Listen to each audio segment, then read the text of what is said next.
Hi, I'm Chase Bailey with AMOT. Recently, the American Petroleum Institute released the 4th revision of Recommended Practice 54. First published in 1981, it provides a straightforward guideline for safe working practices in drilling and well servicing operations.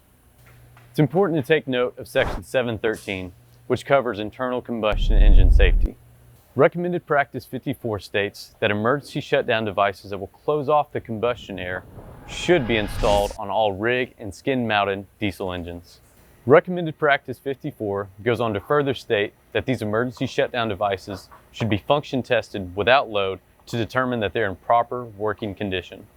API recognizes the danger of engine runaway and the potential for an internal combustion engine to become an ignition source in a hazardous environment. AMOT can help you meet these recommendations for internal combustion engine safety.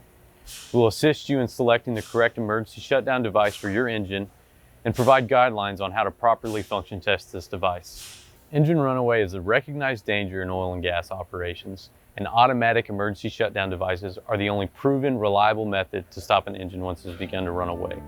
If you'd like to learn more about diesel engine safety, visit amot.com, follow us on LinkedIn, and subscribe to our YouTube channel for the latest news. Until next time, stay safe.